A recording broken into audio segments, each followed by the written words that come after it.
وإن تعدوا نعمة الله لا تحصوها তোমরা যদি আল্লাহর নিয়ামত সমূহ গণনা করো হিসাব করতে পারবা না। অগণিত নিয়ামত আল্লাহ তাআলা আমাদের দান করেছেন। নিয়ামত অগণিত, এই জন্য নিয়ামতগুলো যে কম দামি বিষয়টা এমন নয়। দুনিয়ার নিজাম, দুনিয়ার নিয়মটা হলো এই রকম, যেই জিনিসটা যখন বাজারে বেশি পাওয়া যায় সেটার দাম তখন কম থাকে। ঢাকার মধ্যে মাঝে মধ্যে দেখি টমেটোর কেজি জিজ্ঞাসা করি, বলে কত? 300 টাকা কেজি। আবার এই শীতের সময় যখন টমেটো উৎপাদন হয় 5 টাকা কেজি। তার মানে কি বোঝা গেল? এই টমেটো যখন অ্যাভেলেবেল উৎপাদন হয়, বেশি হয়, তখন কেজি হয়ে যায় 5 টাকা 10 টাকা। আর যখন উৎপাদন কম থাকে, বাজারে কম পাওয়া যায়, ওই টমেটোর কেজি হয়ে যায় 300 টাকা। এই যে দাম কম বেশি হওয়ার কারণ কি? বাজারে যখন বেশি, উৎপাদন বেশি, দাম কম। যখন উৎপাদন কম, দাম বেশি। নেয়ামত কি কম না অগণিত? আপনাদের একটু জবাব দিতে হবে। বলেন, নেয়ামত কি কম না অগণিত? হিসাববিহীন নেয়ামত আল্লাহ দিছেন। এটা মনে করার সুযোগ নাই যে নেয়ামত অগণিত, এই জন্য মনে হয় কম দামি। বরং প্রত্যেকটা নেয়ামত আমরা বান্দা যেগুলো ভোগ করি, যদি নেয়ামতটা একটু আমাদের থেকে পৃথক হয়ে যায়, বুঝতে পারি নেয়ামতের দাম কত। আমি আমার কথাই বলতেছি, পাটা হালকা একটু মচকায় গেছে, ভেঙে যায় নাই, পড়েও যায় নাই। একটা সপ্তাহ ব্যাপী আমি বুঝতে পারতেছি এই সুস্থতাটা কত বড় নেয়ামত। তার মানে নেয়ামত ধারাবাহিকভাবে আমার আপনার কাছে আসতেছে, কোনো সময় কম পড়ে না। এই জন্য আমি আপনি নেয়ামতের কদর বুঝি না। অথচ আল্লাহ তাআলা আমাকে, আপনাকে, আমাদেরকে এত দামি দামি নেয়ামত সর্বদা সরবরাহ করতেছেন, দিচ্ছেন। বলে ওই নেয়ামতটা যদি আমার আপনার থেকে 5টা 10টা মিনিট যদি সংযোগ বিচ্ছিন্ন হয়ে যায়, এই দুনিয়ায় আমার আপনার বেঁচে থাকা সম্ভব হবে না। কিন্তু আল্লাহ তাআলা বেঁচে থাকার জন্য কিছু বস্তু অপরিহার্য করে দিয়েছেন। এর মধ্যে অন্যতম হলো এই অক্সিজেন। এটা বিহীন চিকিৎসা বিজ্ঞান বলে কোনো মানুষ 5টা মিনিট বেঁচে থাকতে পারবে না। একটু খেয়াল দিয়ে শুনতে হবে। খাবার পানি বিহীন চিকিৎসা বিজ্ঞান বলে বেঁচে থাকতে পারে 22 দিন। অক্সিজেন বিহীন বেঁচে থাকতে পারবে সর্বোচ্চ 5 মিনিট। এখন বলেন তো, আমি আপনি এই দুনিয়ার হায়াতে খাবার পানির জন্য বেশি চিন্তা করি নাকি অক্সিজেনের জন্য চিন্তা করি? খাবার পানির জন্য। রাত্রে শুয়ে শুয়ে চিন্তা করেন কোনো সময়, সকালে যদি অক্সিজেন না পাই কেমনে বাঁচবো? চিন্তা করে কেউ? যদি মাস শেষ হওয়ার আগে, বেতন পাওয়ার আগে পকেট ফাঁকা হয়ে যায়, চাউলের বস্তা খালি হয়ে যায়, তরকারি টরকারি না থাকে, এখনো বেতন পাইতে 10 দিন, খাবার আছে 2 দিনের, এই 2 দিন পরে বাকি 8 দিন কিভাবে চলবো, এই টেনশন সবার আছে না নাই? কিন্তু অক্সিজেন তো 5 মিনিট না পাইলে বাঁচবো না। অথচ ওই অক্সিজেনের জন্য আমাদের কোনো পেরেশানিও নাই, চিন্তাও নাই। কেন? বলে এই অক্সিজেনের সরবরাহ দুনিয়ার কেউ করে না, করে কে? জোরে বলেন না, কে করে? আল্লাহ। তাহলে এই অক্সিজেন সরবরাহের জিম্মাদারি আল্লাহ তাআলার হাতে। আল্লাহ তাআলা এই অক্সিজেন নামক নেয়ামত আমাদের জন্য এত সহজ করে দিয়েছেন। টাকা দিয়ে কেনা লাগে না, বাজারে গিয়ে রিচার্জ করা লাগে না। অক্সিজেন পাওয়ার জন্য আল্লাহ তাআলা কোনো শর্ত দেন নাই। যদি একটু শর্ত দিয়া দিতেন যে ঈমান যদি কেউ না আনে অক্সিজেন পাবে না, তাইলে বেঈমান সব মইরা শেষ হয়ে যাইত। আবার যদি শর্ত দিতেন যেই ব্যক্তি ফজরের নামাজ মসজিদে পড়বে, জোহর পর্যন্ত তার অক্সিজেন রিফিল হবে, যেই ব্যক্তি জোহর পড়বে আসর পর্যন্ত তার অক্সিজেন রিফিল হবে, যেই ব্যক্তি আসর পড়বে মাগরিব পর্যন্ত তার অক্সিজেন রিফিল হবে, মাগরিব পড়লে এশা পর্যন্ত, এশা পড়লে ফজর পর্যন্ত। বলেন তো গোটা দুনিয়া খুঁজে একটা বেনামাজি পাওয়া যাইতো নাকি? যাইতো না। তাহলে আল্লাহ তাআলা এই দামি নেয়ামতটা কত সহজে দিছেন। এত নাফরমানি করি, এরপরেও আল্লাহ তাআলা নেয়ামতটার সরবরাহ বন্ধ করে দেয় না। এই রব আমাদেরকে এই রকম দামি দামি অনেক নেয়ামত দিয়েছেন, একটা একটা বলতে গেলে রাত শেষ হয়ে যাবে। দামি নেয়ামত গুলার মধ্যে অন্যতম এক দামি নেয়ামত হলো সন্তান। আল্লাহ প্রদত্ত দামি নেয়ামত গুলার মধ্যে অন্যতম নেয়ামত কি? জোরে কন, জোরে বলেন না কি? যার আছে সেও কন, যার নাই সেও বলেন। আল্লাহ তাআলা প্রদত্ত অন্যতম দামি নেয়ামত কি? সন্তান। কুরআনুল কারীমে আল্লাহ তাআলা যেই কয়েকটা বিষয়কে দুনিয়ার সৌন্দর্য, দুনিয়ার অলংকার বলে ঘোষণা করেছেন, এর মধ্যে একটা হলো সন্তান। সুবহানাল্লাহ কোন। আল্লাহ তাআলা বলেন, আল মালু ওয়াল বানুনা যিনাতুল হায়াতিদ দুনিয়া। আল্লাহ তাআলা বলেন সন্তান, সম্পদ এগুলো হলো দুনিয়ার অলংকার, দুনিয়ার সৌন্দর্য। তার মানে যেই পরিবারের সন্তান নাই, দুনিয়ার সৌন্দর্য থেকে সে বঞ্চিত। সাথে সাথে আল্লাহ তাআলা এই সন্তান আর সম্পদকে ফিতনা হিসাবে অভিহিত করেছেন।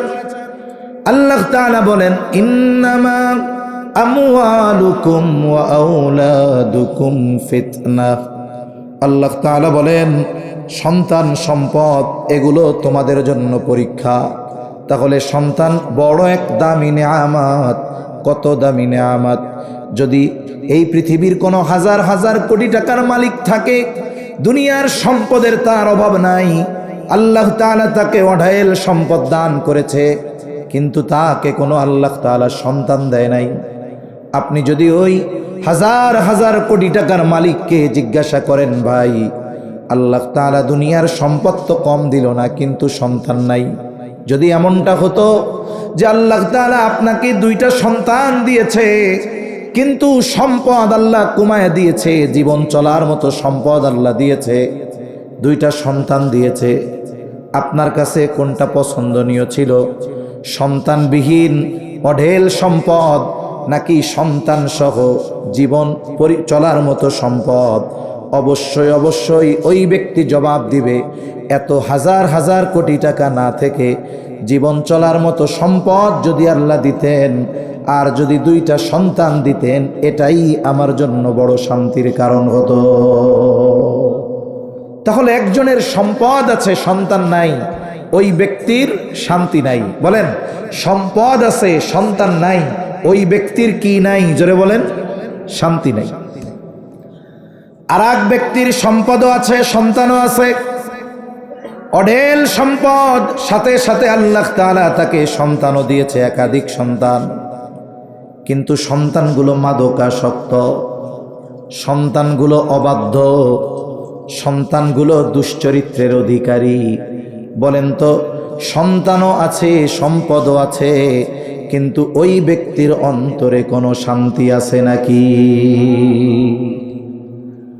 উপরন্তু আর এক আল্লাহর বান্দা, আল্লাহ তাআলা তাকে অনেক সম্পদ দেয় নাই, কোনো মতে তার জীবনটা অতিবাহিত হয়, হয়তো সে কৃষি কাজ করে, অন্যের জমিতে কাজ করে, অথবা রিক্সা চালায়, দিন মজুর দেয়, কষ্ট করে জীবনটা চালায়। কিন্তু ওই ব্যক্তির দুইটা সন্তান মাদ্রাসায় পড়ে, অথবা দুইটা সন্তান নেককার, অথবা দুইটা সন্তান হাফেজ, তার ঘরের মানুষগুলাও দিনদার। ওই ব্যক্তি মাসে একদিন গরুর গোশত কিনে খাবে, এই পরিমাণ উপার্জন সে করতে পারে না। কোনোদিন এমনও হয় 3 বেলা পেট পুরে খেতে পারে না, কিন্তু তার ঘরের স্ত্রী মুত্তাকি, দিনদার, সন্তানগুলো হাফেজ, আলেম, ভালো বাসস্থান নাই, আরামের ব্যবস্থাপনা নাই। বলেন তো, নাই দুনিয়াবি আসবাব ঠিক, কিন্তু নেককার সন্তানদের কারণে তার অন্তরে শান্তি আছে না নাই? তাহলে হাজার কোটি টাকা দিয়ে কি হবে? যেই সম্পদ আমারে শান্তি দিতে পারবে না, শান্তি যেই বস্তু দিতে পারবে ওটাই আমার জন্য প্রকৃত নেয়ামত। তাহলে বলেন এই দুনিয়াতে সম্পদের চাইতে দামি নেয়ামত কি? জোরে বলেন, সন্তান। আল্লাহ তাআলা অনেককে সন্তান দিয়েছে, অনেকে বিবাহ করেছে, সন্তান হয় নাই। অনেক তরুণ যুবক দেখা যাচ্ছে ওনারা ভবিষ্যতে বিবাহ করবে, ওনাদেরও চাওয়া যে একটা নেককার সন্তান আল্লাহ দিবে। এখন এই যে নেক সন্তান, এটা আল্লাহর পক্ষ থেকে এক নেয়ামত। সাথে সাথে এই সন্তান আল্লাহর পক্ষ থেকে আমাদের কাছে আমানত। মনে রাখতে হবে, হাদিসের মধ্যে আসছে প্রত্যেকটি সন্তান ফিতরাতের উপরে জন্মগ্রহণ করে, তার মানে দ্বীনের উপরে জন্মগ্রহণ করে, সে দ্বীন মানার যোগ্যতা নিয়ে জন্মগ্রহণ করে। তার মানে একটা সন্তান যখন দুনিয়ায় আসে তার মধ্যে দ্বীন শেখার, ইসলাম মানার, দ্বীনের উপরে চলার যোগ্যতা থাকে।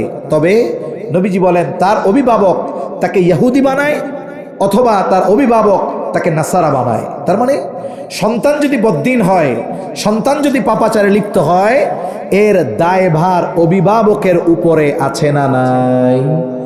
জোরে বলেন না, আছে না নাই? আপনার সন্তান ইয়াবা খায়, আপনার সন্তান গাঁজা খায়, আপনার সন্তান ইফটিজিং করে, আপনি যদি বলেন আমার কি করার আছে, ইসলাম বলে এই দায়ভার তোমারও আছে। দেখা যাবে আমি আপনি এই সন্তান দুনিয়ায় আসার পর থেকে ওই সন্তানের তারবিয়ত, সন্তানের প্রতিপালন, কোন পদ্ধতিতে সন্তানকে গড়ে তুললে নেককার সন্তান হতো, আমি আপনি ওই পদ্ধতি অবলম্বন করি নাই। আমার উদাসীনতা আর গাফলতির কারণে হয়তো আমার সন্তান পথচ্যুত হয়ে গেছে।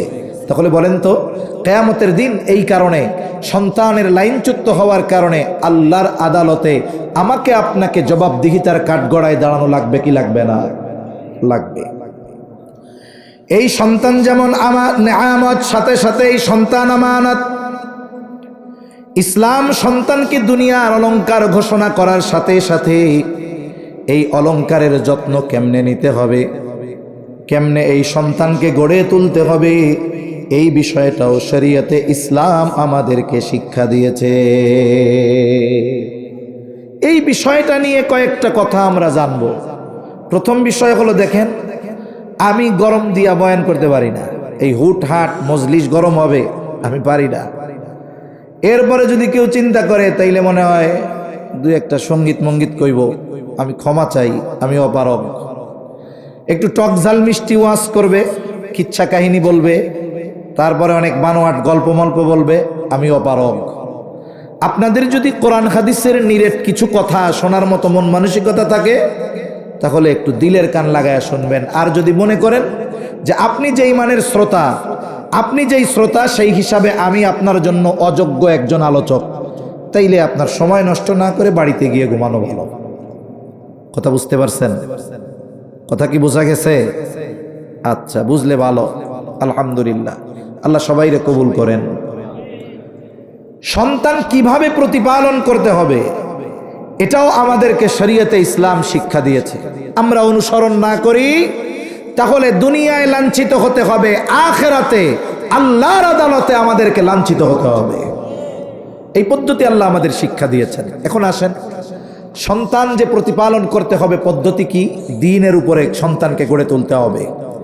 সবাইকে আলেম বানাতে হবে এটা নয়, সবাইরে মুফতি বানাইতে হবে এটা নয়, কিন্তু সবাইকে দিনদার হতে হবে, মুসলমান হতে হবে, এটা তো সবার জন্য ফরজ, ঠিক কিনা বলেন? এখন আমি আমার সন্তানকে দ্বীনের উপরে গড়ে তুলবো, এটা ইসলাম আমাকে আদেশ দিয়েছে। কোরআনে আল্লাহ বলেন, ইয়া আইয়ুহাল্লাযীনা আমানু কু আনফুসাকুম ওয়া আহলিকুম নারা। আল্লাহ বলেন, হে ঈমানদারেরা, নিজে জাহান্নাম থেকে বাঁচো, অধীনস্থদেরকেও জাহান্নামের আগুন থেকে বাঁচাও। যেই আয়াতাংশ আমি আপনাদের খেদমতে তিলাওয়াত করেছি, এই আয়াতে আল্লাহ তাআলা বলেন, হে ঈমানদারেরা, তোমরা নিজে জাহান্নাম থেকে বাঁচো, অধীনস্থদেরকেও জাহান্নাম থেকে বাঁচাও। আয়াতের মধ্যে আদেশ দুইটা, 1 নাম্বার ঈমানদার জাহান্নাম থেকে বাঁচো, 2 নাম্বার অধীনস্থদেরকে জাহান্নামের আগুন থেকে বাঁচাও। একজন ব্যক্তি ঈমান আনার ঘোষণা দেওয়ার সাথে সাথে ওই ব্যক্তি অনন্তকাল জাহান্নাম থেকে বাঁচার নিশ্চয়তা পেয়ে যায়। তার মানে কোনো ব্যক্তি যদি ঈমান আনে, আল্লাহ যদি তাকে দয়া করে ওই ঈমান নিয়ে মৃত্যুবরণ করার সুযোগ প্রদান করে, দুনিয়ায় যদি সে আল্লাহ তাআলার হুকুম আহকাম না মানে, হয়তো পাপের কারণে তাকে শাস্তি ভোগ করা লাগবে, কিন্তু ঈমানের কারণে আল্লাহ তাআলা একটা সময় তাকে জাহান্নাম থেকে নাজাত দিয়ে জান্নাতের মালিক বানায়া দিবে। এখন যেই ঈমানদার পাপী, আল্লাহর হুকুম আহকাম মানে নাই, তাকে যদি জাহান্নামে যাওয়া লাগে, যেই জাহান্নামে কাফের থাকবে অনন্তকালের জন্য, ওই জাহান্নামের শাস্তি যেই কঠোর, কেউ যদি পাপের কারণে কিছুকালের জন্য জাহান্নামে যায়, বলেন তো তার জন্যও সেটা কষ্টের কারণ হবে কি হবে না? হবে। তাই কেমন যেন আল্লাহ তাআলা আমাদেরকে বলেন, হে ঈমানদারেরা, ঈমান আনার মাধ্যমে অনন্তকাল জাহান্নাম থেকে তো বাঁচলা, এখন আমি আল্লাহর হুকুম আহকাম আদেশ নিষেধ মান্য করার মাধ্যমে ক্ষণস্থায়ী জাহান্নামের শাস্তি থেকে নিজেকে বাঁচাও। তার মানে আমরা যারা ঈমানদার, আল্লাহ তাআলার আদেশ নিষেধ মান্য করার মাধ্যমে নিজেদেরকে ক্ষণস্থায়ী জাহান্নামের শাস্তি থেকে বাঁচাবো। এই যে আল্লাহর হুকুম আহকাম মেনে নিজেকে জাহান্নাম থেকে বেশ বাঁচাতে হবে, এই আদেশটাও আমাদের দিয়েছেন আল্লাহ। 2 নম্বর আদেশ, ঈমানদার তুমি শুধু আল্লাহর হুকুম আহকাম মেনে নিজে জাহান্নাম থেকে বাঁচবা এমনটা হবে না, ওয়া আহলিকুম, সাথে সাথে তুমি তোমার অধীনস্থ যারা আছে তাদেরকেও জাহান্নাম থেকে বাঁচাও। তাহলে নিজে জাহান্নাম থেকে বাঁচার জন্য আল্লাহর আদেশ নিষেধ মান্য করা যেমন ফরজ, অধীনস্থদেরকেও জাহান্নাম থেকে বাঁচানোর জন্য আল্লাহর আদেশ নিষেধ মান্য করানো ফরজ। আমি নিজে আমল করব, অধীনস্থদের দিয়ে আমল করাবো। অধীনস্থের আমল যদি আমি করি, তাহলে তার জন্য এটা কাজে আসবে না। কোনো বাবা যদি চিন্তা করে যে আমার সন্তান তো নামাজ পড়ে না, তাই আজকে থেকে প্রত্যেক ওয়াক্তে আমি ডাবল ডাবল নামাজ পড়ব, একটা আমার ছেলের আর একটা আমার ছেলের, বলেন তো কাজ হবে? জোরে বলেন না, কাজ হবে? কি করাতে হবে? তাকে দিন শেখাতে হবে, আমল শেখাতে হবে। তাহলে এখানে কি বুঝলাম? আল্লাহর আদেশ হলো এইটা, নিজে আল্লাহর হুকুম আহকাম মেনে জাহান্নাম থেকে বাঁচো, অধীনস্থদেরকে দ্বীনের উপরে পরিচালিত করানোর মাধ্যমে জাহান্নাম থেকে বাঁচানোর চেষ্টা করো। আমি আপনি সর্বোচ্চ চেষ্টা করতে পারবো, তবে হ্যাঁ, তার তাকদীরের ফয়সালা আমার হাতে নয়। কার হাতে? আল্লাহর হাতে। আল্লাহ তাআলা কিয়ামতের দিন দেখবেন আমার আপনার চেষ্টা প্রচেষ্টায় কোনো ত্রুটি বিচ্যুতি ছিল কিনা, আমি আমার সন্তানকে দ্বীন শেখানোর ব্যাপারে কোনো উদাসীনতা প্রদর্শন করেছি কিনা। যদি আমি গাফলতি করে থাকি, যদি আমি উদাসীনতা প্রদর্শন করি, কিয়ামতের দিন আল্লাহ আমাকে ধরবে। জলিলুল কদর পয়গম্বর হযরত নূহ আলাইহিস সালাম, আপনাদের ঘুম আসতেছে? অনেকে হাই ছাড়তেছে এরকম, এটা তাকবীর দেন তো। লিল্লাহি তাকবীর, নারায়ে তাকবীর, মাশাআল্লাহ। পাশে কেউ ঘুমাইলে একটু জায়গায় দিয়েন, অনেক লম্বা কথা বলবো না ইনশাআল্লাহ। নূহ আলাইহিস সালাতু ওয়াস সালাম দাওয়াত দিয়েছেন 950 বছর। কত বছর? 950 বছর আল্লাহ ওনারে হায়াত দিয়েছেন। দীর্ঘকাল উম্মতের মধ্যে উনি দাওয়াত দিয়েছেন। একটা সময় এমন অবস্থা, অল্প কিছু মানুষ ঈমান আনছে। কোন কোন তাফসীরে আসছে 80 জন, মাত্র কয়জন? 80 জন। ওনার স্বয়ং ওনার সন্তান ঈমান আনে নাই। বারবার সন্তানকে ঈমানের দাওয়াত দিয়েছেন, চেষ্টা করেছেন, সন্তান ঈমান আনে না। সর্বশেষ যখন ওই মহাপ্লাবনের সূচনা শুরু হলো, সময়ের সাথে সাথে পানি বাড়তেছে, চুলার মধ্যে থেকে পানি বের হওয়া শুরু হয়ে গেছে, জমিন ফেটে পানি বের হচ্ছে। ঈমানদার যারা নৌকায় চড়ছে, ওই সময় নূহ আলাইহিস সালাম সন্তানকে বলে নৌকায় উঠো, তার মানে ঈমান আনো, নৌকায় উঠো। নূহ আলাইহিস সালামের সন্তান ঈমান আনলো না। নূহ আলাইহিস সালামকে তার সন্তান বলে, বাবা আমি ওই উঁচু পাহাড়ের চূড়ায় চলে যাব, পানি আমাকে স্পর্শ করতে পারবে না। সাধারণ প্লাবন আর ওই মহাপ্লাবন এক ছিল না। তাফসীরের মধ্যে আসছে গোটা পৃথিবীর একটা জায়গাও শুকনা ছিল না। আল্লাহ তাআলা গোটা পৃথিবীকে পানি দ্বারা প্লাবিত করে ফেলছেন। নূহ আলাইহিস সালামের সন্তান ঈমান আনে নাই, সেও মারা গেছে। কিয়ামতের দিন আল্লাহ তাআলা নূহ আলাইহিস সালামকে বলবে না, ও পয়গম্বর নূহ, আপনার সন্তান কেন ঈমান আনলো না? এটা আমার নূহ আলাইহিস সালামকে জিজ্ঞাসা করবে না। কেন করবে না? কারণ নূহ আলাইহিস সালাম চেষ্টায় কোনো কমতি করেন নাই, কিন্তু হেদায়েতের ক্ষমতা ওনার হাতে নাই। হেদায়েতের ক্ষমতা যার হাতে তিনি কে? আল্লাহর হাতে হেদায়েতের ক্ষমতা। তবে আল্লাহ তাআলা আমাদেরকে চেষ্টা প্রচেষ্টা কোন পদ্ধতিতে করতে হবে এর লাইন দেখায় দিছেন। আল্লাহ দেখবেন ওই ব্যাপারে আমার আপনার কোনো ত্রুটি বিচ্যুতি আছে কিনা। কারণ হেদায়েতের ক্ষমতা এই দুনিয়ার কারো হাতে নাই। যদি দুনিয়ার একজন মানুষের হাতে এই ক্ষমতা থাকতো, তিনি হতেন মুহাম্মদুর রাসূলুল্লাহ সাল্লাল্লাহু আলাইহি ওয়াসাল্লাম। আল্লাহ ওনারেও এই ক্ষমতা দেন নাই। তাহলে এক নাম্বার বিষয় কোরআনের আদেশ। এই আয়াতের যতগুলো শিক্ষা আছে এর মধ্যে একটা হলো সন্তানকে দ্বীনের উপরে গড়ে তুলতে হবে। হাদিসের যে অংশটা পাঠ করেছিলাম, নবীজি বলেন, কুল্লুকুম রাঈনা ওয়া কুল্লুকুম মাসউলুনা আন রাইয়াতিহি। নবীজি বলেন, তোমরা প্রত্যেকেই দায়িত্বশীল, প্রত্যেককে তার দায়িত্বের ব্যাপারে জিজ্ঞাসা করা হবে। লম্বা হাদিসের প্রথম অংশ। এক কথায় এই পৃথিবীর যত দায়িত্বশীল আছে সবাইকে তার দায়িত্বের ব্যাপারে, তার অধীনস্থদের ব্যাপারে জিজ্ঞাসা করা হবে। রাষ্ট্রপ্রধানকে রাষ্ট্রের মানুষের ব্যাপারে জিজ্ঞাসা করা হবে, স্বামীকে স্ত্রীর ব্যাপারে জিজ্ঞাসা করা হবে, যিনি বাবা হবেন অবশ্যই অবশ্যই কিয়ামতের দিন ওই বাবাকে তার সন্তানদের ব্যাপারে জিজ্ঞাসা করা হবে। কি জিজ্ঞাসা করবে আল্লাহ ওই দিন? যে ছেলেরে কি ভালো মন্দ খাওয়াইছিলা, ভালো পোশাক কিনে দিয়েছিলা, তার জন্য ভালো বাড়িঘর করে রাখছিলা, এগুলো কি আল্লাহ জিজ্ঞাসা করবে নাকি? আল্লাহ জিজ্ঞাসা করবে দিন শিখাইছিলা, এগুলোই আল্লাহ তাআলা জিজ্ঞাসা করবে। আমরা যদি এই দুনিয়ায় এই চিন্তা করি যে সন্তানদের চাকরি বাকরি দেওয়ার জন্য একটু লেখাপড়া শিখাইয়া কোনো মতো চাকরি দেই, নাই ব্যবসায় দেই, নাইলে বিদেশে পাঠায়া দেই, এই তো জীবনটা কামিয়াব, এই চিন্তা যে অভিভাবক করতেছে সে ইতিমধ্যে আল্লাহর আদালতে অপরাধী বলে সাব্যস্ত হয়ে যাচ্ছে। ঠিক কিনা বলেন? আপনি সব কিছু করান সেটা পরে, আগে তো দিন শেখাতে হবে। এই হাদিসের যত শিক্ষা এর মধ্যে অন্যতম শিক্ষা, সন্তানদেরকে দ্বীনের উপরে গড়ে তোলো, নাইলে কিয়ামতের দিন আল্লাহর আদালতে এই সন্তানের কারণে জবাবদিহিতার কাঠগড়ায় দাঁড়ানো লাগবে।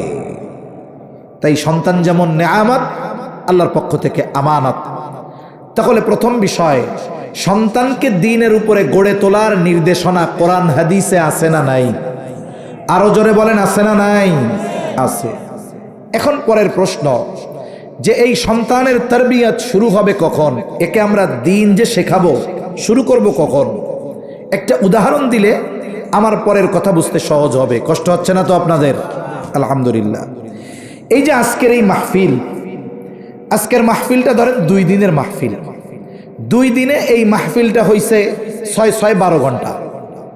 মূল আয়োজন বা মূল আলোচনা, মূল অধিবেশন 2 দিনে 6-12 ঘন্টা হবে, একটু কম বেশি হতে পারে। মূল আয়োজন 12 ঘন্টার।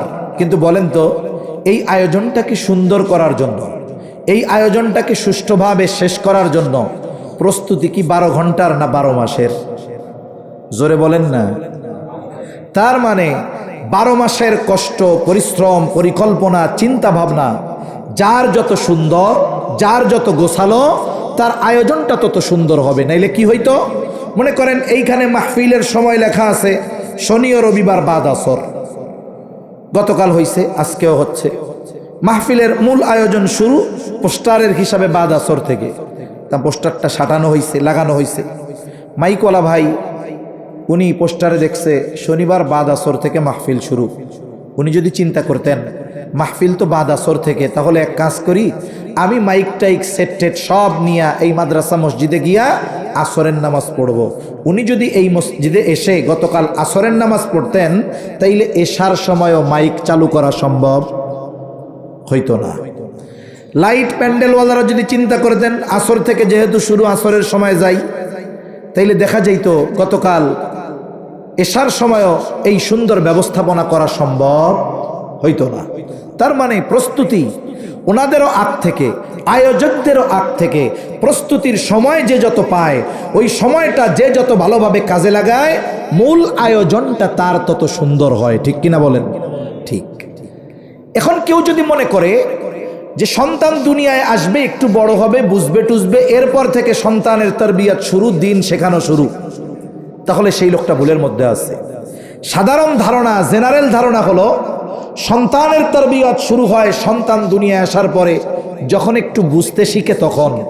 কিন্তু ইসলাম আমাদের জানিয়ে দেয় সন্তানের তারবিয়াত এটা চলমান এক প্রক্রিয়া। এটা সন্তান দুনিয়ায় আসার আগে শুরু হয় তা নয়, বরং এটা তো একজন মানুষের সূচনা করতে হয় বিবাহের আগ থেকে নিয়ে। বিবাহের আগ থেকে নিয়ে সন্তানের তারবিয়াত, হুজুর এটা আবার কেমন কথা? এটা আবার কেমন কথা? বলে হ্যাঁ, কোরআনুল কারীমে আল্লাহ তাআলা সূরা ফুরকানের মধ্যে একটা দোয়া আমাদের শিখাইছেন, এবং ওই দোয়াটা যারা করে আল্লাহ তাআলা তাদেরকে রহমানের খাঁটি বান্দা বলে অভিহিত করেছেন। আল্লাহ তাআলা বলেন ওয়া ইবাদুর রহমান, রহমানের বান্দা কারা? এক এক করে গুণ আল্লাহ বর্ণনা করতেছেন। এর মধ্যে একটা গুণ, ওই ব্যক্তি বা তারা রহমানের বান্দা কারা? আল্লাহ বলেন আল্লাযীনা ইয়াকুলুনা রাব্বানা হাব লানা মিন আজওয়াজিনা ওয়া যুররিয়াতিনা কুররাতা আ'য়ুনিন ওয়াজআলনা লিল মুত্তাকিনা ইমামা। আল্লাহ তাআলা বলেন রহমানের বান্দা তো তারা যারা বলে ও রব হাবলানা মিন আজওয়াজিনা ওয়া যুররিয়াতিনা কুররাতা আ'য়ুন, আপনি আমাদেরকে এমন স্ত্রী সন্তান দান করেন যারা আমার চক্ষু শীতলের কারণ হবে। ওয়াজআলনা লিল মুত্তাকিনা ইমামা, আয় রব আপনি আমাদেরকে মুত্তাকিনদের ইমাম বানায়া দেন। এই যে নেক স্ত্রী, নেক সন্তান কামনার দোয়া আমাদের শিখিয়েছেন কে? জোরে বলেন না কে? এখানে সন্তানের তারবিয়াতের কি আছে হুজুর? বলে কোন জিনিস যদি প্রথম বাস্তবায়ন করার নিয়ত করতে হয়, এই যে এনারা মাদ্রাসা করছে, জিজ্ঞাসা করেন আগে কি ঘর দিয়া এরপরে আল্লাহর কাছে দোয়া করছে নাকি যে আল্লাহ মাদ্রাসা কবুল করেন? বরং মাদ্রাসা করার আগ থেকে নিয়ে আল্লাহ তাআলার কাছে দোয়া করতেছে, আল্লাহ একটা মাদ্রাসা করতে চাই, তৌফিক দেন, জায়গার ব্যবস্থা করে দেন। এই যে দোয়াটা যথাযথভাবে হয়েছে, এই জন্য আল্লাহ তাআলা কিছু মানুষের দিলকে তৈরি করে দিয়েছে, তারা দ্বীনের জন্য জায়গা দান করেছে, এরপরে মাদ্রাসার ঘরগুলা উঠছে, এখন এই জায়গায় দ্বীনের চর্চা চলতেছে। এই জন্য অনেক সন্তান যদি পাইতে হয় আল্লাহর কাছে আগে দোয়া করতে হয়। কি চাই দোয়ার মাধ্যমে? এক নম্বরে আল্লাহর কাছে চাই নেক বিবি। সন্তান তারবিয়াতের অন্যতম একটি অংশ হলো নেক বিবি। নেক বিবির মাধ্যমে সন্তান তারবিয়াতের সূচনা হয়। এই জন্য শরীয়তে ইসলাম একজন নেককার মায়ের সর্বোচ্চ গুরুত্ব দিয়েছে।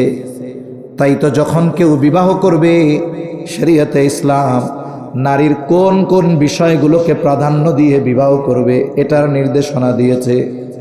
হাদিসের মধ্যে আসছে নবীজি সাল্লাল্লাহু আলাইহি ওয়াসাল্লাম আমাদেরকে জানিয়ে দেন চারটি জিনিস দেখে নারীদের বিবাহ করা হয়। এক নাম্বার, দেখা হয় তার জামাল, তার মানে দেখা হয় তার সৌন্দর্য, দেখা হয় তার বংশ। 3 নাম্বার, দেখা হয় তার সম্পদ। 4 নাম্বার, দেখা হয় তার দিনদারিত্ব।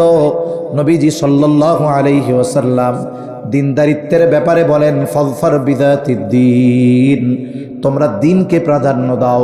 তার মানে বাকি 3টা যদি পরিপূর্ণ থাকে, দিনদারিত্বে যদি কমতি থাকে তাহলে সাবধান। আর যদি এর ব্যতিক্রম হয়, মেয়েটা দেখতে শ্যামলা সুন্দর নয়, বংশ অনেক উচ্চ নয়, বাবার অনেক সম্পদ নাই, কিন্তু দিনদারিত্বের ক্ষেত্রে কোনো কমতি নাই, তাহলে কি হবে? আশা করা যায় ওই দিনদারিত্বকে প্রাধান্য দিয়ে যিনি ওই নারীকে বিবাহ করবেন, হয়তো তার চেহারা একটু সুন্দর কম, বংশ অনেক উচ্চ না, টাকা পয়সা অনেক নাই, কিন্তু আশা করা যায় ওই দিনদার মেয়েটার গর্ভে আল্লাহ হয়তো এমন সন্তান দিবে, ওই সন্তানের দ্বারা ওই যে আল্লাহর কাছে দোয়া করেছিলাম, রব এমন সন্তান দিয়েন যা আমার চক্ষু শীতলের কারণ হবে, হয়তো ওই নারীর গর্ভের সন্তানের মাধ্যমে আমার আপনার ওই চাওয়া আল্লাহ পূরণ করবে। মনে রাখতে হবে, এটা দুনিয়ার নিয়ম। মানুষ বিবাহের আগে দেখার সৌন্দর্যকে প্রাধান্য দেয়, কিন্তু বিবাহের পরে চরিত্রের সৌন্দর্যকে প্রাধান্য দেয়। এই দেশে যত বিবাহ বিচ্ছেদ ঘটে, শহরে বেশি ঘটে।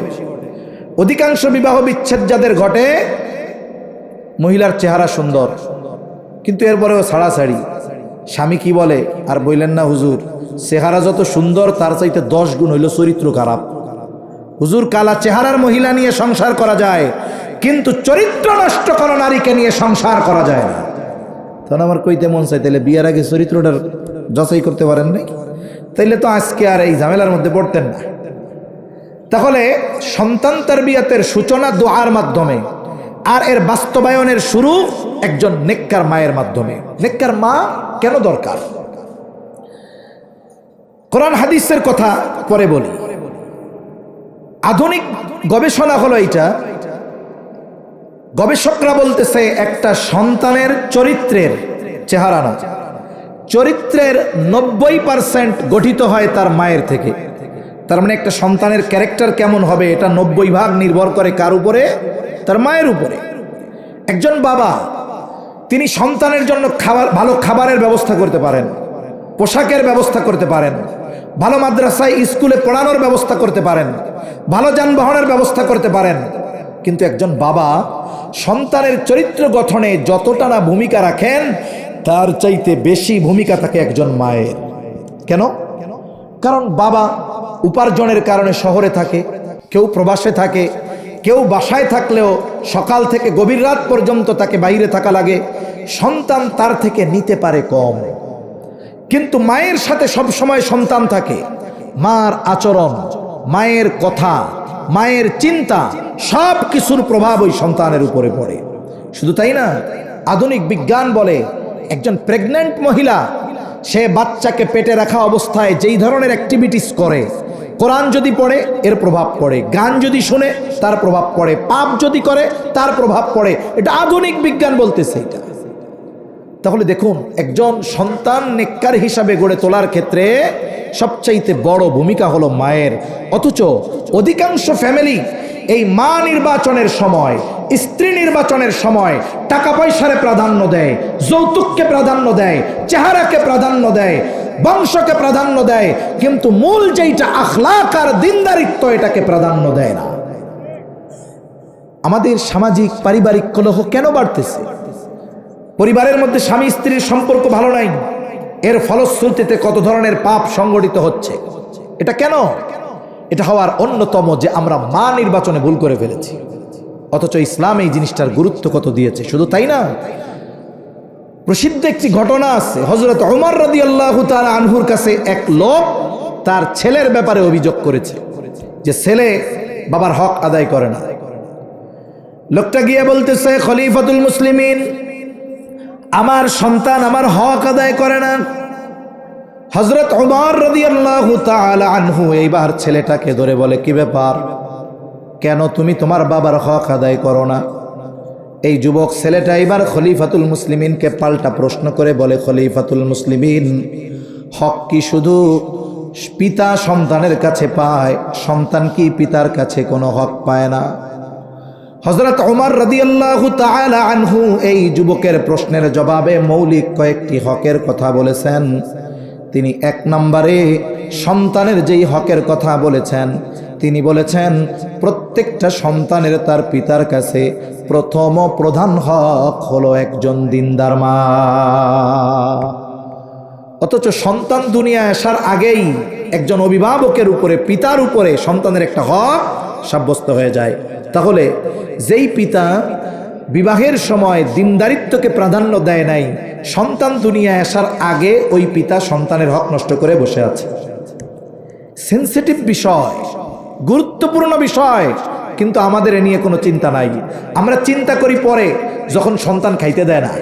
আমরা চিন্তা করি ওই সময় যখন সন্তান বৃদ্ধাশ্রমে ফেলে রেখে আসে। চিন্তা করি ওই সময় যখন সন্তান মা বাবাকে গ্রামের বাড়িতে ফেলে রেখে স্ত্রীকে নিয়ে শহরে আলিশান ফ্ল্যাটের মধ্যে থাকে। চিন্তা আসে তখন যে হায় রে, যদি আমি সন্তানদের একটু দিনদার বানাইতাম। আমি ভুক্তভোগী হওয়ার আগে আমাকে সিদ্ধান্ত নিতে হবে। তাহলে 1 নম্বর সন্তান তারবিয়াতের প্রথম ধাপ একজন নেককার মা। যারা বিবাহ করে ফেলছেন তারা তো ফেলছেন, তারা আবার পরেরটা করতে যেয়ে ঝামেলা বাঁধাইন না। ওই পর্যন্ত থাকেন, আল্লাহর কাছে দোয়া করেন। আর যারা করেন নাই তাদের কাছে অনুরোধ, আপনি চামড়ার সৌন্দর্যের প্রাধান্য দিয়ে দিনদারিত্বকে আপনি অপশনাল বানায় ফেলেন না। আগে দেখবেন দিন ঠিক আছে কিনা, এরপরে চেহারা, সম্পদ, টাকা পয়সা, বংশ যদি ভালো হয়, ভালোর উপরে ভালো। 2 নম্বর বিষয়, একজন নেককার মায়ের ব্যবস্থা হলো সন্তান তারবিয়াতের দ্বিতীয় গুরুত্বপূর্ণ বিষয় হলো দোয়া। দোয়া হলো মুমিনের এক পাওয়ারফুল অস্ত্র। কোরআনুল কারীমের মধ্যে আল্লাহ তাআলা দোয়াকে ইবাদত বলে অভিহিত করেছেন। সাথে সাথে নবীজি সাল্লাল্লাহু আলাইহি ওয়াসাল্লাম হাদিসের মধ্যে বলেন, আদ-দুআউ হুয়াল ইবাদাহ, দুআই ইবাদত। আর এক বর্ণনায় নবীজি বলেন, আদ-দুআউ মুখুল ইবাদাহ, দোয়া হলো ইবাদতের মগজ। আগে আপনি একা দোয়া করছেন, ও রব নেককার বিবি দেন, নেককার সন্তান দেন। এখন আল্লাহ তাআলা নেককার বিবি দিল, এবার 2 জনে মিলে দোয়া করেন, ও রব আমাকে আপনি নেককার সন্তান দেন। আল্লাহ তাআলার কাছে শুধু সন্তান চাইব না, বরং নেককার সন্তান চাইব। আর নেক সন্তান চেয়ে আল্লাহ তাআলার কাছে দোয়া করা, এটা পয়গম্বর আলাইহিমুস সালামের আমল। জলিলুল কদর পয়গম্বর, মুসলিম মিল্লাতের পিতা খলিলুল্লাহ ইব্রাহিম আলাইহিস সালাম আল্লাহ তাআলার কাছে নেককার সন্তান চেয়ে দোয়া করেছেন। যখন নমরুদের অগ্নিকুণ্ড থেকে আল্লাহ তাআলা ওনারে হেফাজত করেছেন, ইরাকেল বাবেল থেকে তিনি শামের উদ্দেশ্যে হিজরত শুরু করলেন, ওই সময় আল্লাহ তাআলার কাছে তিনি দোয়া করেছেন। তিনি নিঃসন্তান তখন, রব্বি হাবলি মিনাস সলিহিন, ও রব আমাকে আপনি একজন নেককার সন্তান দেন। তাহলে আল্লাহ তাআলার কাছে নেক সন্তান চেয়ে দোয়া করা, এটা ইব্রাহিম আলাইহিস সালামের আমল। মুফাসসিরিন কেরাম বলেন, এইখানে বোঝা যায় যে ইব্রাহিম আলাইহিস সালাম আল্লাহর কাছে ছেলে সন্তান চাইছে। কি সন্তান চাইছে? জোরে বলেন না, কি সন্তান? এই জন্য ছেলে সন্তান চাওয়া, এটা ইব্রাহিম আলাইহিস সালামের আমল। এখন চাইলাম ছেলে, আল্লাহ দিল মেয়ে, রাগ হওয়া যাবে? ছেলে হইয়া যদি মাদকাসক্ত, অসভ্য আর অবাধ্য হয়, ওর চাইতে মেয়ে হয়ে যদি সভ্য, ভদ্র আর মুত্তাকি হয়, ওই রকম 1000 ছেলের চাইতে নেককার একটা মেয়ে অনেক বেশি উত্তম। ঠিক কিনা বলেন? ছেলে সন্তান চাইলাম, আল্লাহ মেয়ে সন্তান দিছে, রাগ হওয়া যাবে না। আমাদের সমাজে অনেক মানুষ আছে, আল্লাহ সম্পদ দিছে, সব দিছে, কিন্তু মেয়ে হইলে রাগ হয়ে যায়। আবার যদি একাধিক মেয়ে হয়, রাগ হয়ে যায়। এই গত বছর এক ভাইরে দেখছি, এরকম খবরে আসছে, 4টা ছেলে হয়েছে পরপর। 5 নম্বর বাচ্চা যখন পেটে, উনি আশা করছে এবার ছেলে হবে। সম্প্রতি গত বছর বা তার আগের বছর একটা আইন হয়েছে রাষ্ট্রে। আগে তো আলট্রাসোনোগ্রামের পরে বইলা দিত যে আপনার পেটে ছেলে আছে বা মেয়ে আছে, কিন্তু আইনটা হইছে যে বাচ্চার শুধু সুস্থতা বা অবস্থা বর্ণনা করবে, কিন্তু ছেলে না মেয়ে এটা বলতে পারবে না, রাষ্ট্রীয়ভাবে নিষিদ্ধ। এখন সেটা আর বলে না। উনি আশা করছে তাহলে ছেলে হইতে পারে। তা হসপিটালে নিয়ে গেছে, আল্লাহ আবার মেয়ে দিছে, তার মানে 5 নম্বরটাও মেয়ে হয়েছে। আল্লাহর বান্দা রাগ হয় নাই, সুন্দর মতো দামি ল্যান্ড ক্রুজার গাড়িতে বিয়ার মতো গাড়ি সাজাইয়া ফুল টুল দিয়া মেয়ে আর মেয়ের মাকে সুন্দর মতো বরণ করে বাড়ি নিয়ে আসছে। এরকম আল্লাহর বান্দা আছে, আল্লাহ কবুল করুক, বলি আমিন। মেয়ে হওয়ার পরে যদি কারো চেহারা কালো হয়ে যায়, তাইলে তার ওই জাহেলিয়াতের সময়ের মানুষের সাথে একটা মিল হয়ে যায়।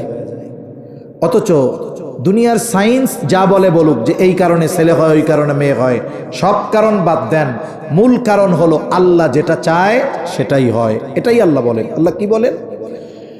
ইয়াহাবু লিমান ইয়াশাউ ইনাসাও ওয়া ইয়াহাবু লিমান ইয়াশাউ যুকুর আও ইউযাওবিজুহুম যুকরানাও ওয়া ইনাসা ওয়া ইয়াজআলু মান ইয়াশাউ আকিমা। আল্লাহ তাআলা বলেন, তিনি যাকে চান তাকে ছেলে দেন, যাকে চান তিনি মেয়ে দেন, যাকে চান তিনি উভয়টাই দেন, আবার যাকে চান তিনি কোনোটাই দেন না। তাহলে ছেলে হওয়া মেয়ে হওয়া না হওয়া সব কিছুর নিয়ন্ত্রণ যার হাতে তিনি কে? আরো জোরে বলেন না কে? এখন মেয়ে হয়েছে, মেয়ে হওয়াটাকে আল্লাহ বলেছেন সুসংবাদ। মেয়ে হওয়া কি সংবাদ? জোরে গণ। সুসংবাদ শুনে যদি কারো চেহারাটা কালো হয়ে যায়, তার মধ্যে ওই জাহেলিয়াতের সময়ের মানুষের মধ্যে মিল পাওয়া যায়। কারণ আল্লাহ তাআলা কোরআনুল কারীমের মধ্যে বলেন, ওয়া ইযা বুশিরা আহাদুহুম বিল উনসা যাল্লা ওয়াজহুহু মুসওয়াদ্দান ওয়া হুয়া কাযীব। ওই জাহেলিয়াতের সময়ের মানুষদের ব্যাপারে আল্লাহ তাআলা বলেন, যখন তাদেরকে কন্যা সন্তানের সুসংবাদ দেওয়া হতো, কন্যা সন্তানের সুসংবাদ, আল্লাহ বলেন কি হইতো? এই সংবাদ দেওয়ার পরে যাল্লা ওয়াজহুহু, তাদের চেহারাটা অন্ধকারাচ্ছন্ন হয়ে যাইত। তাই মেয়ে হলে আমরা কি মুখ কালা করে বসে থাকবো? মুখ কালো করব না। আর এই মুখ কালো করার পেছনে একদল মানুষ দায়ী আছে। কারা? যারা বলে মেয়ে বিবাহ করার সময় আমার ছেলের একটা মোটরসাইকেল দিতে হবে। আসেনি যৌতুক আপনাদের এদিকে? জোরে বলেন আছে?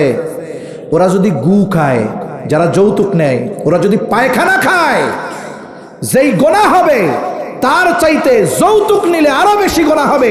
তার মানে যৌতুক নেওয়ার চাইতে পায়খানা খাওয়া ভালো। ঠিক কিনা বলেন? তাহলে ওয়াদা করেন যে আমার ছেলের বিবাহ দেওয়ার সময় আমি যৌতুক নিব না। যারা বিবাহ করেন নাই, দৃঢ় প্রতিজ্ঞা করেন আমি বিবাহের সময় যৌতুক নিব না। কিন্তু আফসোসের বিষয়, আপনাদের এলাকার কথা শুনি না, অনেক জায়গায় বলে আমাদের এদিকে যে উত্তরবঙ্গে বিবাহ করতে গেলে মেয়ের জন্য মোটরসাইকেল একটা রেডি রাখতে হবে জামাইয়ের দেওয়ার লেগা। আল্লাহ তাআলা এই জঘন্য অভিশাপ থেকে আমাদের হেফাজত করেন বলি আমিন। কথা অনেক লম্বা হয়ে যাইতেছে, শর্ট করে আনতে হবে। তাহলে দোয়া, নেক সন্তান চেয়ে দোয়া করা, এটা সন্তান তারবিয়াতের অন্যতম একটি অংশ। কেন? মুফাসসিরিনে কেরাম বলেন, অভিভাবক মা বাবা যদি সন্তানের জন্য কোনো দোয়া করে, এই দোয়া কখনো বিফলে যায় না। এটা আগে বা পরে কোনো না কোনো সময় ওই দোয়ার প্রভাব সন্তানের জীবনে পরিলক্ষিত হয়। সুবহানাল্লাহ বলেন না? ইব্রাহিম আলাইহিস সালাম দোয়া করছে, আল্লাহ আমারে নেক সন্তান দেন। কি সন্তান দেন? নেক সন্তান। আল্লাহ তাআলা জবাব দিলেন। কি জবাব? ফাবাশশারনাহু বিগুলামিন হালিম। আল্লাহ তাআলা বলেন, আমি তাকে একজন সহনশীল সন্তানের সুসংবাদ দিলাম। সহনশীলতা এমন এক গুণ যার মধ্যে বাকি সব ভালো গুণ পাওয়া যায়। এই সন্তান কেমন সহনশীল সন্তান? সন্তান যখন বাবার সাথে চলার উপযুক্ত হয়েছে, আল্লাহ তাআলা ইব্রাহিম আলাইহিস সালামকে স্বপ্ন দেখাইলেন যে তিনি তার সন্তান ইসমাইল আলাইহিস সালামকে জবাই করতেছেন। পয়গম্বর আলাইহিমুস সালামের স্বপ্ন হলো ওহী। ইব্রাহিম আলাইহিস সালাম এই স্বপ্ন বা আল্লাহর আদেশ বাস্তবায়ন করবেন, কিন্তু এর আগে তিনি সন্তানের মনোভাবটা একটু পরীক্ষা করতে চাইলেন। এবার তিনি সন্তানের কাছে গিয়ে বললেন, হে আমার বৎস, ইন্নী আরা ফিল মানামি আন্নী আযবাহুকা ফানজুর মাযা তারা। আমি তো স্বপ্নে দেখেছি যে আমি তোমারে জবাই করতেছি, এই ব্যাপারে তুমি কি বলো? পয়গম্বরের ছেলে পয়গম্বর হবে, সে যতই ছোট হোক, সে জানে যে আমার বাবা যে স্বপ্নে দেখেছে এই স্বপ্ন সাধারণ স্বপ্ন নয়, এটা হলো ওহী। আর বলেন তো ওহী এটা কার আদেশ? আরো জোরে বলেন কার? তার মানে ইসমাইল আলাইহিস সালামকে জবাই করার আদেশ দিয়েছে আল্লাহ। এখন ইসমাইল আলাইহিস সালামের মতামত জানতে চাইছে। বলুন তো, ওই সময় যদি ইসমাইল আলাইহিস সালাম বলতো, বাবা আপনাকে আল্লাহ তাআলা আমারে দিয়েছে যখন আপনার বয়স ৮৬ বছর, ওই সময় আল্লাহ তাআলা আমাকে দান করেছে, আপনি আমারে জবাই করবেন কেন? আল্লাহ তাআলার কাছে একটু বলেন এই আদেশটা পাল্টাইয়া আর একটা আদেশ দেওয়ার জন্য আমারে আপনি জবাই করেন না। কি মনে হয় আপনাদের? ইসমাইল আলাইহিস সালাম যদি এই কথা বলতো, তাইলে মনে হয় ইব্রাহিম আলাইহিস সালাম ছেলেরে আর জবাই করার চেষ্টা করতো না, বাদ দিয়া দিত জবাই করা। কারণ জবাইয়ের আদেশ কার? সন্তান যা বলে বলুক, উনি ওই আদেশ বাস্তবায়ন করতেন, এটাই মূল কথা। তা উনি মূলত চাইছেন ছেলের মতামত জানার ইচ্ছা নয়, বরং ছেলের মনে কি আছে, মনোভাবটা কি, এটা বোঝার জন্য। ছেলেও তো ওই রকম। আল্লাহ কি বলছিলেন? ছেলেটা হইল হালিম। এই সহনশীল সন্তান আপনারে দিছি, এটা কেমন সহনশীল? ইব্রাহিম আলাইহিস সালাম একটু পরীক্ষা নিতে চাইলেন, ছেলেও হালিমের মতো জবাব দিছে। কি জবাব? ইয়া আবাতি ফাআল মা তু'মার সাতাজিদুনি ইনশাআল্লাহু মিনাস সাবিরিন। ইব্রাহিম আলাইহিস সালাম যখন বললেন, ও আমার পিতা, ইব্রাহিম আলাইহিস সালাম যখন বললেন, ও আমার সন্তান, আমি স্বপ্নে দেখেছি যে আমি তোমারে জবাই করতেছি, তুমি কি বলো? ইসমাইল আলাইহিস সালামের জবাব, ও আমার পিতা, আল্লাহ আপনাকে যেটা আদেশ করেছেন আপনি সেটাই করেন। উপরন্ত সন্তান এবার কেমন যেন বাবাকে সান্ত্বনা দিয়ে বলে, বাবা আপনি পেরেশানি হয়েন না, চিন্তা করেন না, সাতাজিদুনি ইনশাআল্লাহু মিনাস সাবিরিন। আপনি আল্লাহর আদেশ বাস্তবায়ন করেন, ইনশাআল্লাহ আপনি আমাকে ধৈর্যশীলদের অন্তর্ভুক্ত পাবেন। এই কথাটা বলার একটা উদ্দেশ্য আছে আমার। যেহেতু জীবনের প্রয়োজনে শহরে অবস্থান করতে হয়, জুমার দিন যখন মসজিদে যাই, অনেক মানুষ অনেক কিছুর জন্য আইসা দোয়া চায়। অনেক অভিভাবক এই দোয়াও চায় যে হুজুর একটু দোয়া করেন, ছেলেটা কথা শোনে না। অনেক অভিভাবক তখন ছেলের জন্য কি কি করেছে এর একটা বর্ণনা দেয়, বলে হুজুর ছেলে যা চেয়েছে ছেলের তাই দিয়েছি। শুধু তাই না হুজুর, আমার ছেলের স্কুলে যাওয়ার জন্য গাড়ি আছে, আমি কষ্ট করে হেঁটে হেঁটে রিক্সায় লোকাল বাসে অফিসে যাই, ছেলেকে স্কুলে যাওয়ার জন্য গাড়ি দিয়ে দিছি। হুজুর গরমে কষ্ট হয়, আমার রুমে এসি নাই, ছেলেটার রুমে এসি লাগাইয়া দিয়েছি। এত কিছু করার পরেও হুজুর আমার ছেলে আমার কথা শোনে না, ডানে বললে বামে যায়, বামে বললে ডানে যায়। উনি মনে করতেছে ছেলে যা চায় তাই দিলে, ছেলের সব আরাম আয়েশের ব্যবস্থাপনা করলেই মনে হয় ছেলে বাধ্য হয়ে যায়। অথচ সন্তান বাধ্য আনুগত্য হওয়ার পেছনে অন্যতম একটি পাওয়ারফুল কাজ হলো দোয়া। আল্লাহর কাছে আপনি সন্তান যেন নেককার হয়, দিনদার হয়, কয়দিন চাইয়া দোয়া করছেন? মুফাসসিরিনে কেরাম বলেন, এই যে কিশোর ইসমাইল আলাইহিস সালাম বাবার কথায় হাসি মুখে আল্লাহর আদেশ মান্য করতে গিয়ে, বাবার কথায় আল্লাহর আদেশের আনুগত্য করতে গিয়ে ছুরির তলে চলে গেছে, বাবার কথার কোনো যুক্তি তালাশ করে নাই, লাইন উল্টাপাল্টা করতে বলে নাই, যা বলছে সেটা যে মানছে। কেন মানছে? বলে ওই যে দোয়ার ফসল। এটা কোন দোয়ার ফসল? রব্বি হাবলি মিনাস সালিহিন। এজন্য আমরা আমাদের সন্তানদের জন্য দোয়া করব। এই দোয়ার প্রভাব আজ অথবা কাল, আগে অথবা পরে, এটা একটা সময় না একটা সময় বাস্তবে রূপ নিবে ইনশাআল্লাহ। অনেক সময় অনেকের সন্তান আছে, বড় হয়েছে, দোয়া করছে, এরপরেও অবাধ্য, দুষ্টুমি করে, চঞ্চলতা করে। খবরদার, কোনো সন্তানের চঞ্চলতার কারণে, অবাধ্যতার কারণে বদদোয়া করব না, বরং ওই সময়টাতেও আল্লাহর কাছে নেক দোয়া করব তো ইনশাআল্লাহ। আমি বুঝতে পারছি আপনাদের কষ্ট হচ্ছে, কথা সেজন্য শেষ করে দিই। শুনেন, এই দুইটা সন্তান দুনিয়ায় আসার আগের কাজ, কিন্তু খুব পাওয়ারফুল কাজ। মা নির্বাচন, 2 নম্বর হলো সন্তানের জন্য নেক দোয়া। এরপরে সন্তান দুনিয়ায় আসলো, আপনার প্রসেস সব ঠিক, আগের তারবিয়াতি বিষয়গুলো ঠিক করছেন, এবার সন্তান দুনিয়ায় আসছে। সন্তান দুনিয়ায় আসার পরে সন্তানের কিছু হক আছে। কি আছে জোরে বলেন? হক আছে। হকগুলোর মধ্যে অন্যতম কি? দুনিয়ায় ভূমিষ্ঠ হওয়ার পরে ডান কানে আজান, বাম কানে ইকামত, এরপরে সপ্তম দিন তার মাথার চুলগুলো মন্ডানো, আকিকা করা, সুন্দর একটা নাম রাখা, এই ধরনের কিছু বিষয় আছে, এগুলো সম্পাদন হলো। এরপরে সন্তানটা একটু বড় হয়েছে, এখন মোটামুটি বুঝে। এই সময় থেকে গুরুত্বপূর্ণ 4টি বিষয়ের তারবিয়ত সন্তানকে দিতে হয়। কয়টা বিষয় জোরে বলেন? জোরে বলেন না কয়টা? শেষ সময় একটা তাকবীর দেন তো, নারায়ে তাকবীর, আরো জোরে নারায়ে তাকবীর। মাশাআল্লাহ। গুরুত্বপূর্ণ 4টা তারবিয়ত কয়টা বলেন? 1 নাম্বার ঈমানি তারবিয়ত, তার মানে তাকে ঈমান শেখাতে হবে, ঈমান আকীদা শেখাতে হবে। 2 নাম্বার তাকে উত্তম আখলাক, উত্তম চরিত্রের আলোকে গড়ে তুলতে হবে, শেখাতে হবে। 3 নাম্বার তাকে ইলম শেখাতে হবে। 4 নাম্বার তাকে আমল শেখাতে হবে। বলুন তো, কোনো ব্যক্তি যদি ঈমান সম্পর্কে না জানে, অনেকে বাবা অভিভাবক মনে করে যে আমি কালিমাটা মুখস্থ করাইয়া দিছি, ছেলে পাক্কা ঈমানদার হয়ে গেছে, শেষ, আর কিছু নাই। না না, ঈমান আকীদার বিষয়গুলো অনেক গুরুত্বপূর্ণ, এগুলো আমাদের জানা ফরজ। শুধু লা ইলাহা ইল্লাল্লাহু মুহাম্মাদুর রাসূলুল্লাহ শিখাই দিছি, কালেমায়ে শাহাদাত শিখাই দিয়েছি, আমার দায়িত্ব শেষ, তা নয়। বরং এই বিষয়গুলোর ব্যবস্থা করতে হবে, শেখাতে হবে তাকে কোন কথায়, কোন কাজে, কোন বিশ্বাসে ঈমান চলে যায়, এগুলো শেখানোর দরকার আছে না নাই? জোরে বলেন আছে না নাই? এজন্য তাকে ঈমান শেখাতে হবে, ঈমান আকীদা শেখাতে হবে। এটা সন্তানকে শেখানো ফরজ, দায়িত্বকার অভিভাবকের। বলেন, শেখানো ফরজ, দায়িত্বকার। এরপরে উত্তম আখলাক শেখাতে হবে তার চরিত্র গঠনের জন্য, এটা শেখানো অভিভাবকের জন্য ফরজ। এরপরে তাকে ইলম শেখাতে হবে, নিজে যেমন শিখতে হবে জাহান্নাম থেকে বাঁচার জন্য, তাকে শেখাতে হবে না? নির্দেশ তো আল্লাহর।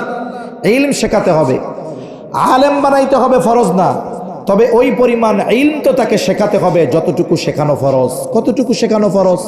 কমপক্ষে সে নিজে দ্বীনের উপরে চলতে পারে, অধীনস্থদেরকে দ্বীনের উপরে চালাতে পারে, এই পরিমাণ ইলম তার জন্য শেখা ফরজ। আমাকে শিখতে হবে, আমার অধীনস্থ সন্তানকে শেখাতে হবে। 4 নম্বর, ও শিখলো কিন্তু ওরে আমি প্র্যাকটিক্যাল আমল শিখাইলাম না, হবে না। তার মানে তাকে আমলও শেখাতে হবে। 4টা বিষয় খেয়াল দেন, ঈমান, আখলাক, ইলম, আমল। এই 4 বিষয় সন্তানকে শেখানো ফরজ। জোরে বলেন, এই 4 বিষয় সন্তানকে শেখানো কি? জোরে বলেন কি? ফরজ। এখন আসেন, আমার উপরে তো ফরজ, কিন্তু আমি তো কাজে ঢাকায় থাকি, আমি তো সারাদিন কর্মে বাইরে থাকি, আমি তো ব্যবসার কারণে বাজারে থাকি। তাহলে যিনি বাবা, তার জন্য সন্তানকে যথাযথভাবে এই 4 জিনিস শেখানোর সুযোগ আছে? জোরে বলেন না আছে? জোরে বলেন আছে? নাই। এখন বলতে পারেন, হুজুর আমার নাই, আমার ঘরে তো আমার স্ত্রী আছে। উনি, আমাদের বাংলাদেশে অধিকাংশ গৃহিণী যারা, এনাদের ঘরের কাজ সব নিজের করা লাগে। অধিকাংশ পুরুষের উপার্জন যা আরেকজন কাজের লোক রেখে দিবে, স্ত্রী ঘরে বসে থাকবে, এই সুযোগ নাই। তাকে 3 বেলা রান্না করতে হয়। যেই সব বাড়িতে ফসলাদি আসে, ওই সব বাড়িতে মহিলাদের কত কষ্ট হয়। স্বামীর কাপড় চোপড় ধুইতে হয়, থালা বাসন ধুইতে হয়, রান্না খাওয়া সব মিলিয়ে দেখা যায় যে সারা দিনে ওনার 5 ওয়াক্ত নামাজ ঠিক মতো পড়া ওনার জন্যই কষ্টকর হয়ে যায়, ঠিক কিনা কর? এখন সন্তানদের ওই 4 বিষয়ের তারবিয়ত দেওয়া ফরজ। বলেন, 4 বিষয়ের তারবিয়ত দেওয়া কি? এখন বাবার জন্য, মায়ের জন্য সন্তানকে পরিপূর্ণভাবে এই 4 বিষয় শেখানোর সুযোগ আছে? জোরে বলেন আছে? কিন্তু শেখানো কি? না শিখাইলে ধরা কোথায়? দুনিয়ায়ও আছে, আবার ওই যে বুড়াকালে বৃদ্ধাশ্রমে দিব, গোয়াল ঘরে রেখে দিব, এগুলো আছে না? আর আখেরাতে ধরা আছে না নাই? তাহলে শেখানো ফরজ। আমার ওই পরিমাণ সম্পদ নাই যে একজন শিক্ষক রেখে আমি শেখাবো। তাহলে এই 4 বিষয় শেখানোর জন্য আমার সন্তানকে যদি আমি ছোটবেলায় কেজি স্কুলে অথবা প্রাইমারি স্কুলে দিয়ে দেই, এই 4 বিষয় সে পরিপূর্ণভাবে শিখতে পারবে। জোরে বলেন, পারবে? তাহলে আমাদের স্কুলগুলোতে আমার যেই শিক্ষাগুলো সন্তানকে দেওয়া ফরজ, ওগুলো শেখায় না। স্কুলে শেখায় না, শেখায় কোথায়? এই যে মাদ্রাসাগুলো, এই মাদ্রাসাগুলোয় সন্তানদেরকে আমার উপরে শরীয়তে ইসলাম যেই দায়িত্ব দিয়েছে, আমার সুযোগ নাই, সময় নাই, আমার দায়িত্বগুলো যেই জায়গায় দিলে পালন হবে, সন্তানের তরবিয়ত হবে, হক আদায় হবে, এটা হলো এই মাদ্রাসা। হ্যাঁ, যদি স্কুলে এইগুলা শিখাইতো, আমরাই বলতাম যে ছেলেটারে অমুক স্কুলে দেন, ওই জায়গায় ঈমান, আখলাক, ইলম, আমল সব শেখায়। কিন্তু আমাকে তো জাহান্নাম থেকে বাঁচতে হবে, অধীনস্থকে বাঁচাতে হবে। বাঁচাতে যদি হয় এই 4 বিষয় শেখাতে হবে, শেখাইতে যদি হয় স্কুলে দিলে হচ্ছে না, তাহলে বলেন তো, আমি আমার ভাষায় বলতেছি, বুজুর্গানে দ্বীনের ভাষায়, যেই শিক্ষা শেখানো ফরজ, এই শিক্ষা যদি না শেখাইতে পারি, তাহলে যেখানে শেখায় সেখানে শেখানোর জন্য দেওয়া কেমন যেন আমাদের উপরে ফরজ, কেমন যেন আমাদের উপরে কি। কারণ আমি যদি ওইখানে শিখাইতে না দিই, তাহলে তো আমার ফরজ দায়িত্ব পালন হচ্ছে না। এখন মাদ্রাসায় দিলে কি হবে? আপনার তো ইচ্ছা, হুজুর ছেলেটারে ডাক্তার বানাবো, ইঞ্জিনিয়ার বানাবো, আপনি দেই মোল্লা বানাইতে গন, আপনি দেখে হুজুর বানাইতে বলেন না। আমাদের ডাক্তার, ইঞ্জিনিয়ার সব দরকার। মাদ্রাসাগুলার শিক্ষা এখন অনেক আধুনিক। আপনার ছেলেটা যদি মাদ্রাসায় 3তে পড়ে, আর একজনের ছেলে যদি স্কুলে 3তে পড়ে, আমি চ্যালেঞ্জ দিব, ওই ক্লাস 3 স্কুলের ছাত্র যা পারবে, মাদ্রাসার 3 ছাত্র তার চাইতে আরো ভালো পারবে। সাথে সাথে কি পারবে? ওই স্কুলের ক্লাস 3 ছাত্রের সূরা ফাতিহা ধরে দেখেন, ওর পেদানি ছুটে যাবে। স্কুলের ছাত্রের দোয়ায়ে মাসুরাটা ধরে দেখেন। স্কুলের ছাত্রটাকে জানাজা পড়াইতে বইলেন, স্কুলের ছাত্রটাকে কোরআনটা শুদ্ধভাবে পড়তে বইলেন, পারবে না, চ্যালেঞ্জ। কিন্তু আপনার ছেলে এই মাদ্রাসায় পড়ে ঈমান শিখবে, এখানে ঈমান শেখানো হয়। আপনার ছেলে এখানে পড়ে আখলাক শিখবে, আচার আচরণ তার নববী আখলাকের সাথে মিলবে। আপনার ছেলে এই জায়গায় পড়ে যতটুকু ইলম দরকার ফরজ, অতটুকু শিখবে। শুধু শিখবে তা নয়, ওই ইলমের উপরে আমল ও শিখবে। অনেক স্কুল, কলেজ, ইউনিভার্সিটির ছাত্ররা ঈদের নামাজ যখন হয়, জানাজার নামাজ যখন হয়, পাশের জনের দিকে তাকায় থাকে, কি করে এটা আমি ওইটা করবো, ঠিক কিনা বলেন? কিন্তু ওই ছোট ছোট বাচ্চা দেখবেন, ও জানাজা পড়াইতে পারে, ওর কেরাত শুদ্ধ, ও নামাজ পড়তে পারে, ও নামাজ পড়ানোর যোগ্যতা রাখে, সাথে সাথে জেনারেলের যেই পড়াগুলো ও এখান থেকে শিখে যায়। তা আপনি ওর 3-4 বছর এখানে পড়াইলেন মানে কি? ঈমান, আখলাক, ইলম আর আমলের ভ্যাকসিন দিছেন, ভ্যাকসিন। এরপরে ওরে দিছেন স্কুলে, ও স্কুলে পড়বে, ও হাই স্কুলে পড়বে, ও কলেজে পড়বে, ও ইউনিভার্সিটিতে পড়বে। এই যে যে শুরুর 3-4 বছরের ভ্যাকসিন দিয়ে রাখছেন, এইটা ওর ইউনিভার্সিটিতে গিয়ে কাজে লাগবে। ওইখানে জ্ঞান অর্জন করতে গিয়ে নাস্তিকদের মধ্যে দিয়ে চলতে হবে, অশ্লীলতার মধ্যে দিয়ে চলতে হবে। ও ওই নাস্তিকতার মধ্যে দিয়ে চলবে, কিন্তু নাস্তিকতা ওকে স্পর্শ করতে পারবে না। ও অশ্লীলতার মধ্য দিয়ে পথ চলবে, কিন্তু অশ্লীলতা তাকে স্পর্শ করতে পারবে না। কেন? ওই যে ঈমান, আখলাক, ইলম আর আমলের ভ্যাকসিন মাদ্রাসা থেকে দিয়ে সাইডা দিছেন, ও গন্তব্যে পৌঁছাবে, ও ডাক্তার হবে, ইঞ্জিনিয়ার হবে। ছোটবেলার ওই ঈমানের পাওয়ার, উত্তম আখলাক তাকে মানব সেবা করবে, এই রকম মানবতার প্রতীক ডাক্তার বানাবে।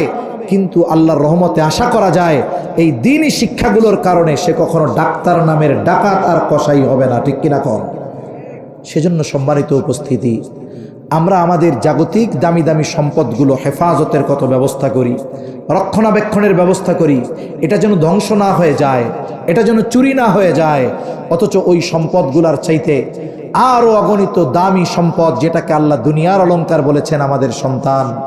এই সন্তানগুলাকে আমরা উত্তম মানুষে পরিণত করার জন্য, দুনিয়া আখেরাতের সম্পদে পরিণত করার জন্য যেইভাবে গড়ে তোলা দরকার, যা শিক্ষা দেওয়া দরকার, এই ব্যাপারে আমাদের মধ্যে উদাসীনতা পরিলক্ষিত হয়। একজন মুমিন হিসাবে এটা কখনোই কাম্য নয়। এজন্য আপনাদের কাছে অনুরোধ, সন্তানগুলোকে যদি দুনিয়া আখেরাতের সম্পদ বানাতে চাই, ওই সন্তানের কারণে যদি আখেরাতে সম্মানিত হতে চাই,